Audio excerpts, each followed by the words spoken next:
Kau ingat lagu raya tahun ni tak ada yang best kan? Suara tak sedap pun buat lagu raya.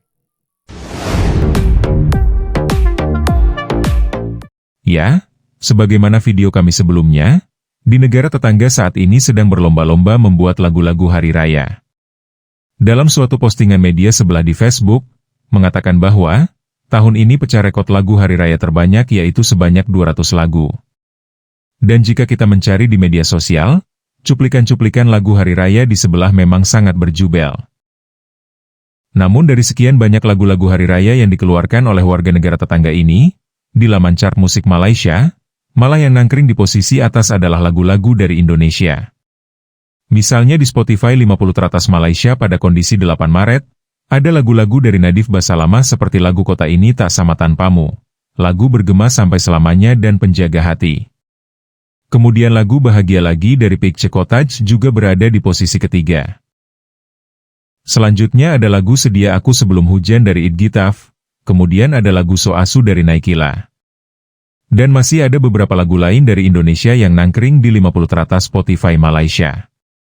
Selanjutnya di Hot Hits Malaysia, lagu-lagu Indonesia masih bertengger di atas. Demikian pada page Carta 50 Malaysia, selain lagu-lagu di atas tadi, lagu Tak Bola Bale pun masih berada di posisi 10 besar Carta 50 Malaysia. Nah, menjelang Hari Raya, para penikmat musik Malaysia bukannya mendengarkan lagu-lagu Hari Raya dari Malaysia, tetapi malah menikmati lagu-lagu dari Indonesia.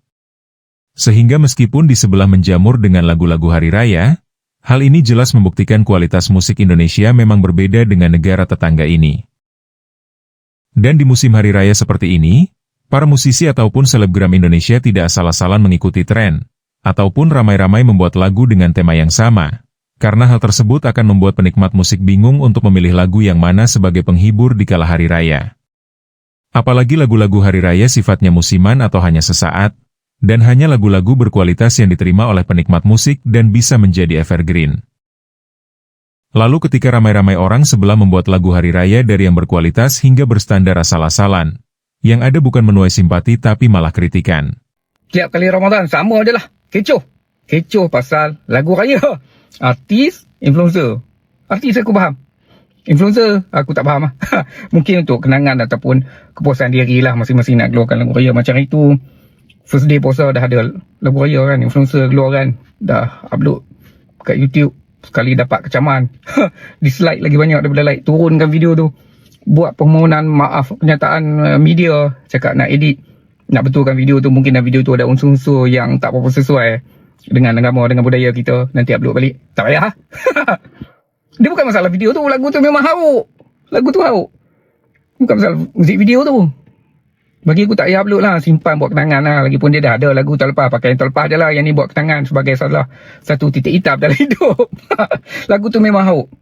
Lirik dia punya, dia terlampau banyak elemen nak masuk. Dengan rap dia bagai. Lepas tu nyanyi nak menjeling-jeling kan. Jadi huru hara kelang kabut tau. Dia menyakitkan hati tu. Kita dengar sakit hati. Silat-silat tak jadi raya tau. Orang nak raya nak lagu happy-happy kan. Kita dengar tenang, kita dengar happy. Budak-budak pun boleh nyanyi. Itu.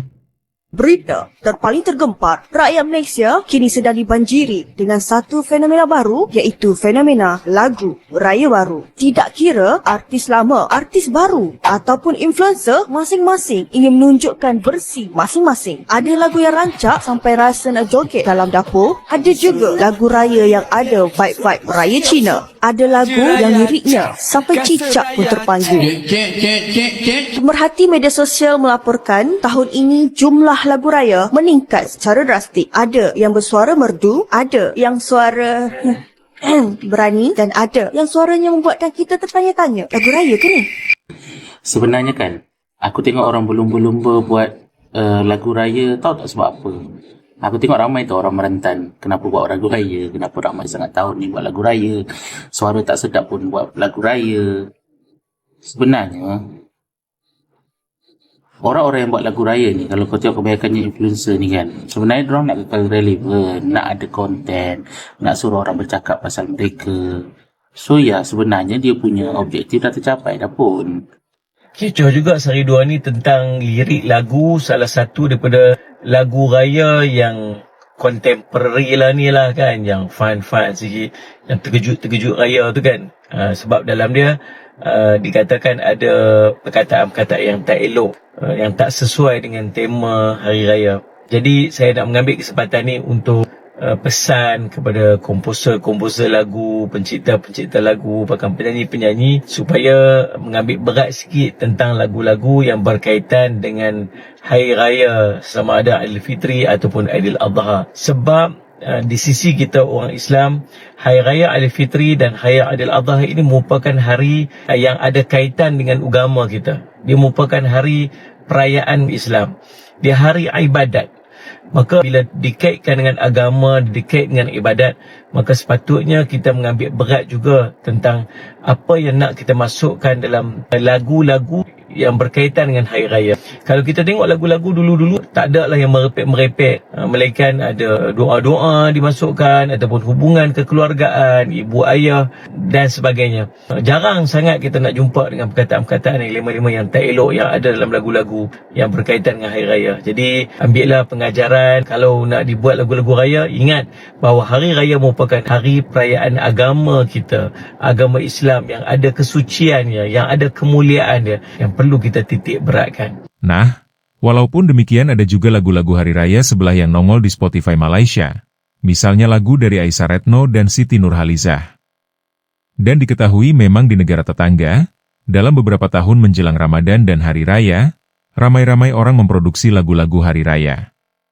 Malah ada kesan musisi-musisi Malaysia tersingkir, karena berseliwerannya influencer atau selebgram sebelah, yang berlomba-lomba membuat lagu hari raya. Namun hal ini seringkali dikaitkan dengan pergeseran dari lirik bermakna, kepada lagu bertema asal jadi atau sekadar viral dan menuai popularitas.